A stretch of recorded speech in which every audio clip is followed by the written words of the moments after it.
The first time we saw the message, we thought someone was pulling a prank. The second time, the words had changed and no one else had been in the room.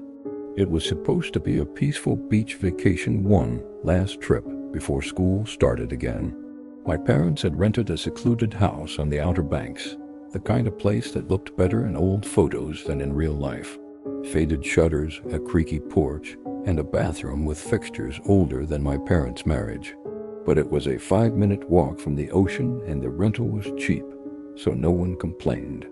My sister Ellie and I shared the upstairs room. She was 13 and annoying in the way younger siblings tend to be, talkative, nosy, always following me around. But that week I didn't mind having her close. Something about the house felt off, not obviously haunted, not horror movie creepy, just wrong. Like a silence that felt too thick, or lights that always seemed just a little too dim. The kind of place where sound doesn't echo. It started the second night. I'd taken a shower after dinner while Ellie was downstairs with our parents. I'd left the door open just a crack since the fan was broken and the mirror fogged easily. But when I stepped out, the fog was heavier than usual, dense and clinging. I was drying off when I noticed something in the mirror. 3 words, faintly scratched into the condensation like someone had used a fingertip. Get out. My heart did a weird little stutter.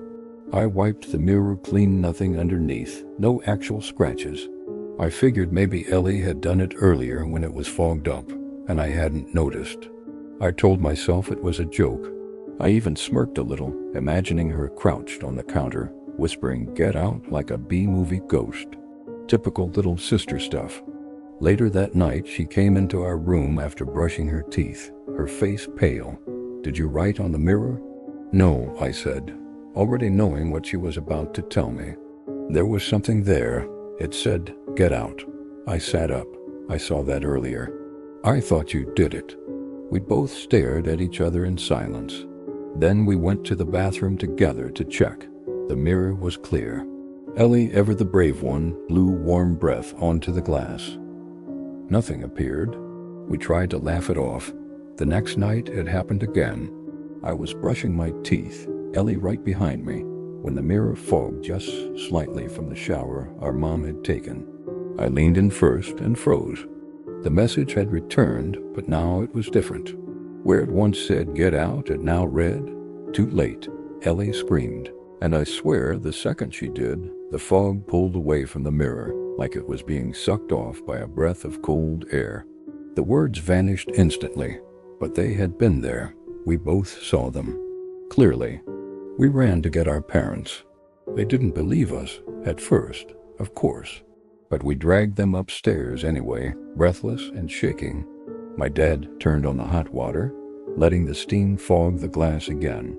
Nothing appeared, just smooth, shiny reflection. "I'm not in the mood for jokes," my mom said sternly. "If you're trying to scare your sister, it's not funny." "I didn't do it," I said. We both saw it. It changed. My dad checked the window. It was shut. The bathroom door had been closed. No one could have gotten in. Still, they chalked it up to our imagination and told us to go to bed. Ellie and I stayed awake in silence that night, listening to the wind rattling the porch screen. I kept glancing toward the hallway, half expecting someone or something to walk past. That's when we heard it. Just past 3 a.m., the pipes groaned, followed by a drip, drip, drip coming from the bathroom. Then a sound like a finger dragging slowly down glass. I wanted to get up, to be brave, but I couldn't move. I kept my eyes fixed on the doorway, waiting for a shadow that never came. By morning, the bathroom mirror was clean, but there were streaks on it, long, uneven trails like someone had pressed their fingers against the glass and slowly dragged them downward. We didn't tell our parents again. There was no point. They wouldn't have believed us. But here's the part that stays with me. On the last morning, when we were packing up to leave, my mom came out of the bathroom pale as a ghost. She didn't say anything, just sat on the edge of the bed in silence. When I finally asked her what was wrong, she said one thing. There was something written on the mirror. Ellie and I froze. It said. My mom swallowed, looking sick. It still wants one of you. We left within the hour. My dad didn't even wait to check out with the rental office. We just drove. None of us ever talked about it again. But every now and then, when the bathroom fogs up at home, I swear I catch faint outlines in the mirror, like something is waiting for the right moment to write again. And I don't know which one of us it's still waiting for.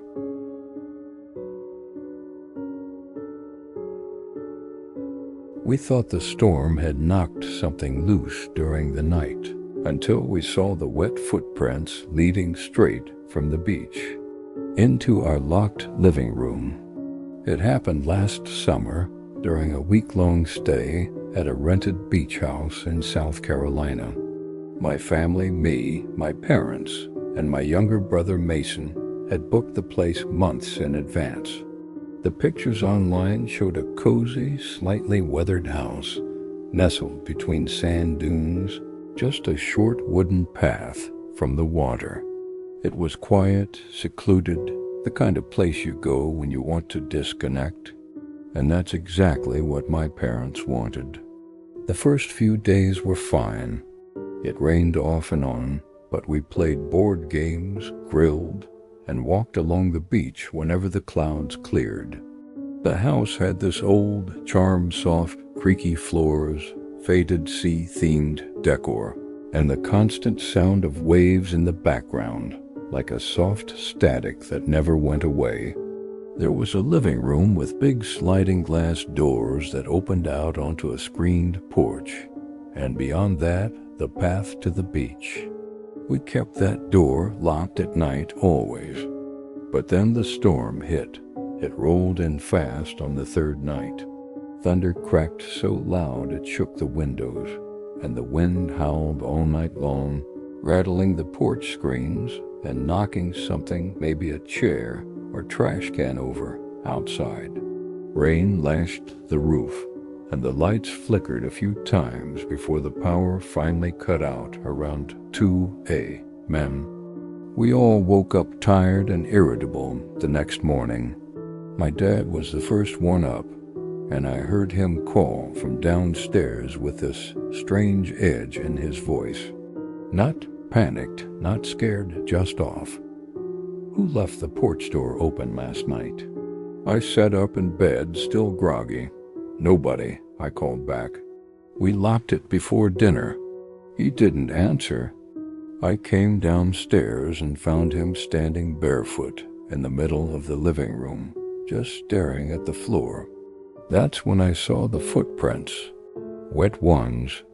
They came straight from the sliding door, muddy, dark impressions, spaced like someone had walked in barefoot from the beach. The prints trailed from the porch across the living room rug and ended at the far side of the room, right next to the old armchair we hadn't touched all week. On the armchair was a towel, but not one of our towels. It was larger, darker, and soaking wet, with sand clinging to one end and a faint reddish stain at the edge, like rust or maybe something else. My mom came down next and froze when she saw it. Where did that come from? My dad looked pale. That wasn't here last night. We checked the door, still locked from the inside. No signs of forced entry, but the footprints were real. The towel was real, and worse, there was no matching trail out of the house. Just prints coming in and stopping. Mason, being a dumb 12-year-old, thought it was cool. Maybe someone came in during the storm and hid, he said, half laughing. Maybe they're still in here. No one laughed. We searched the house, every room, every closet, even the crawl space under the stairs. Nothing. No one. My dad said it must have been a prank, maybe a neighbor messing with us, though we hadn't seen another person for days. But that didn't explain the locked door, or the footprints that stopped without turning around, or the towel that didn't match anything in the house. That afternoon, we tried to shake it off. but something in the air felt different, heavier. My mom kept glancing over her shoulder, and I noticed she hadn't moved the towel. She just avoided that chair entirely. That night I couldn't sleep. The wind had died down, but the house creaked more than usual, like it was settling or maybe listening. Around 2 a.m. I heard footsteps above me. Slow, deliberate, like someone walking barefoot down the upstairs hallway. I froze. My parents' room was on the other side of the house. Mason was asleep in the bunk bed across from mine, dead to the world. The footsteps stopped outside our door. Then nothing. I waited, heart pounding, too afraid to breathe. I don't know how long I stayed like that, staring at the door in the dark, expecting the knob to turn, but it didn't. In the morning, my parents looked exhausted. My mom asked if any of us had been up in the night. My dad just stared at the chair, the same towel still draped over it, now dry and crusted with sand. He picked it up with 2 fingers and stuffed it into a garbage bag without a word. We cut the trip short, left 2 days early. None of us talked about it much. My mom blamed the storm. My dad said it was probably just a vagrant who found an open door and left before we noticed, but that doesn't explain why the door was still locked, or why the footprints only came in, or what I heard that night outside our door. I think something found shelter in our house during the storm, and I don't think it ever left through the front door.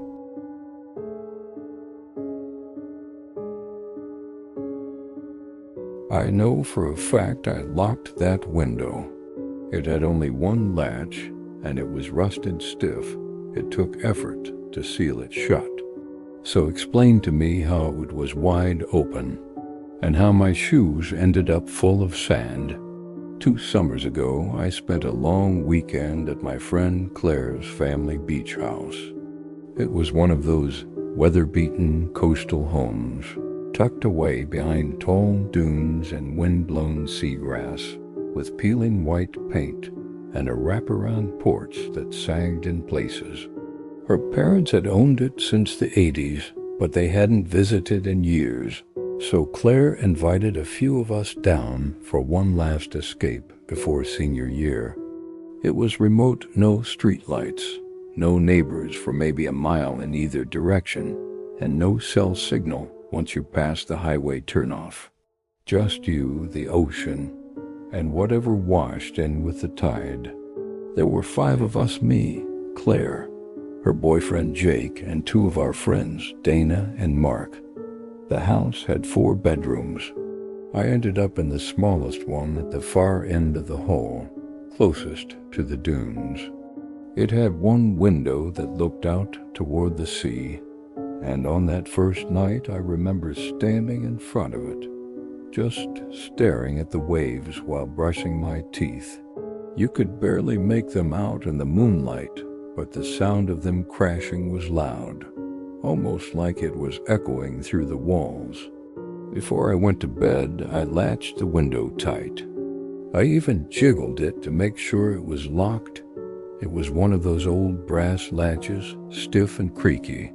There's no way it could have opened on its own. It was hot and still that night, but I'd always rather sweat than sleep with the window open on the first floor of an isolated house. That night, I woke up around 3 a.m.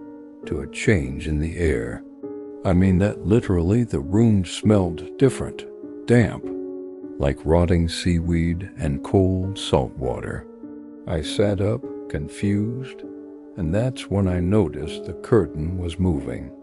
Not a gentle breeze either. It was puffing into the room like someone was blowing from outside. I turned on my phone flashlight and froze. The window was open, not cracked, wide open. I knew I had locked it. I know I had. My heart started to pound in my ears as I got up and walked toward it. The screen was still intact, thank God, but there were wet streaks on the sill, like something had dripped seawater inside.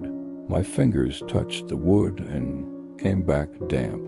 Then I saw my shoes. They were sitting next to the bed where I'd left them, but now they were perfectly upright and filled with sand. Not spilled around them, not kicked over, just full. Like someone had scooped a bucket of beach sand and carefully poured it into each shoe. The sand was cold and wet to the touch, the kind you find way down near the tide line. I was too stunned to even process it at first. I didn't scream, didn't wake anyone. I just stood there, my skin crawling. The only thing I could think was maybe one of the others was messing with me, playing some kind of prank.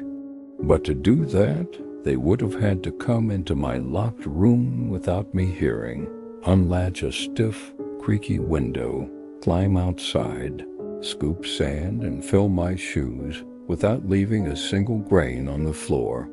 I didn't sleep the rest of the night. I shut the window, forced the latch closed again, pushed a chair under the knob on the door, and sat up in bed with my phone's flashlight aimed at the window. I thought I heard faint footsteps in the sand outside at one point, but I convinced myself it was just wind or waves or some late-night animal. The next morning, I didn't say anything to the others. It felt too weird, too small to explain without sounding paranoid. But I did inspect the window more closely in daylight. The latch was rusty again, like I remembered, and still stiff from how hard I'd pushed it shut. But the odd part? There were small smudges on the outside of the glass. Not fingerprints exactly, just faint smears like someone had touched it with damp hands. That night I made up an excuse and switched rooms with Dana. She was happy to trade since hers didn't have an ocean view. I didn't tell her why.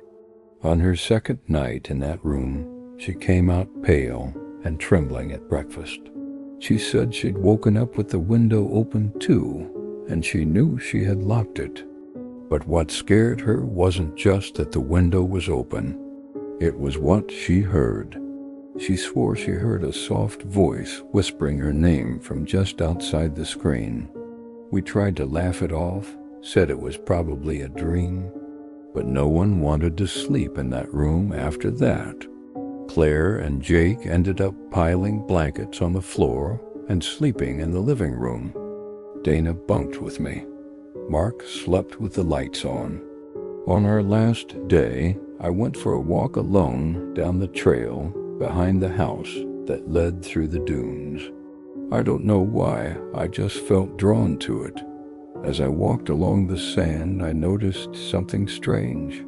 At the base of the house, right below that same window, the sand had clearly been disturbed.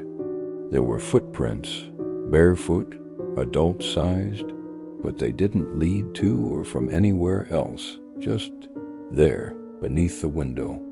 Like someone had stood there for a long time, watching, maybe waiting. We never went back.